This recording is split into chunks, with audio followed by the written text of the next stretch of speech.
Hello everyone.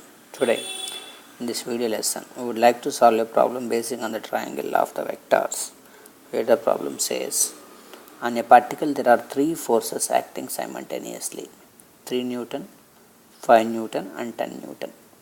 Can these three forces keeps the particle in equilibrium or not? That's one question. As an additional question, if instead of 3 Newton, 5 Newton and 10 Newton, if the set of the forces acting are 2, 6 and 5 Newton, can the particle be in equilibrium? We will come to this second problem a little bit late. Let's first handle this first problem. There are three forces acting on a particle. This is the particle. Consider three forces in any of the directions. Say this is one force, 3 Newton. This is another force, say 5 Newton. This is another force, 10 Newton. Now, can this particle be in equilibrium or not? That's the question that we have. So, if a particle has to be in equilibrium, we know the condition is the resultant force acting on that particle equal to 0. So, this 10 Newton, it's very clear, is acting in downward direction. So, if these two forces, 5 and 3 together, are able to create a force of 10 Newton of equal magnitude but in the opposite direction, then this 10 and that 10 can cancel and the body can remain in equilibrium. But look at the forces who are there trying to balance it, that is 5 and 3 Newton. So at the best, what can happen? The angle between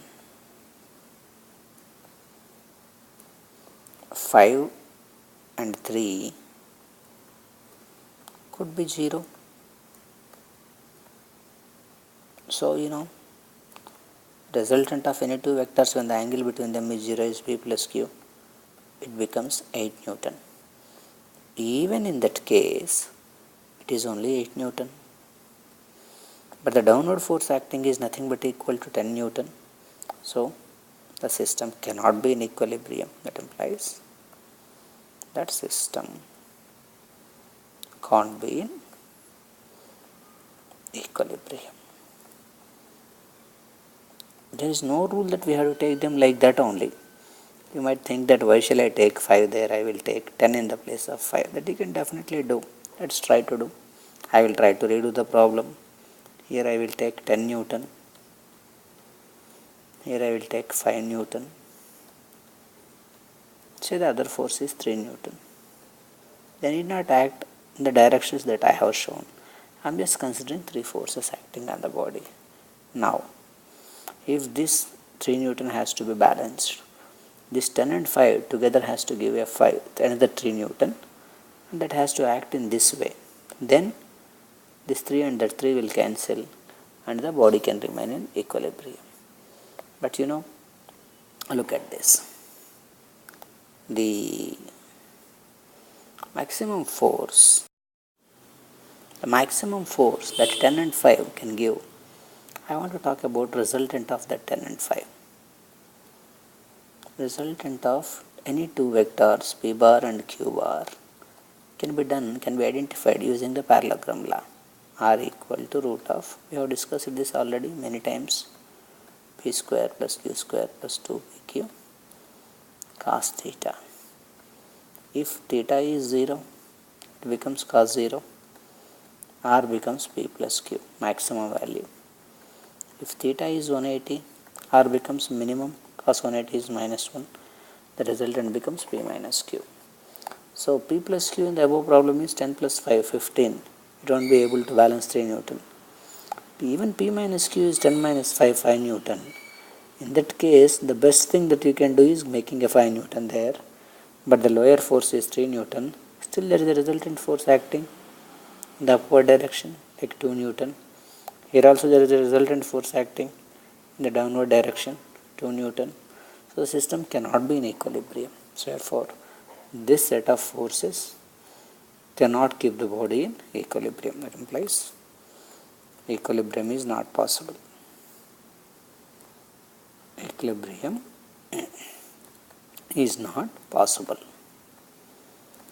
Let us try with the third set that is given in the problem. there is one more set given to us in the problem.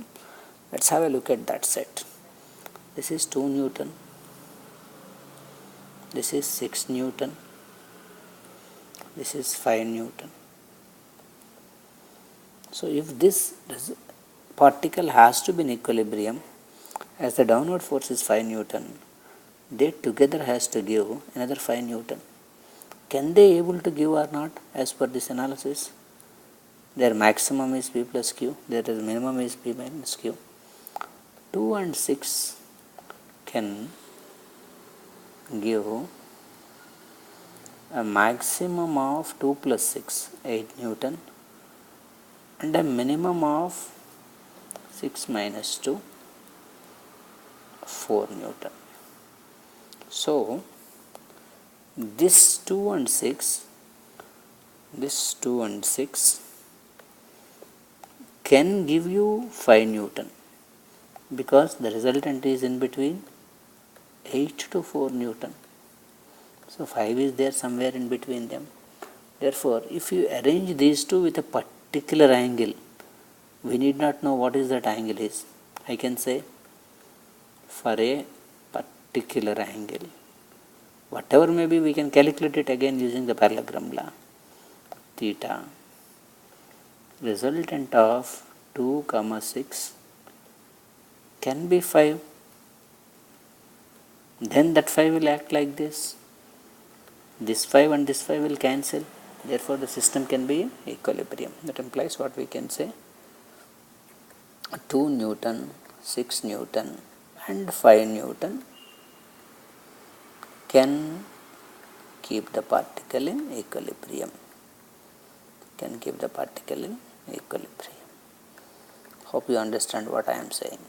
If something has to be in equilibrium, resultant force acting on that has to be 0. That resultant force has to be given by the other two set of the forces that is available in the problem, so that they can cancel the third force that is available in the problem. That's it. Thank you. Keep coming for watching. Thank you.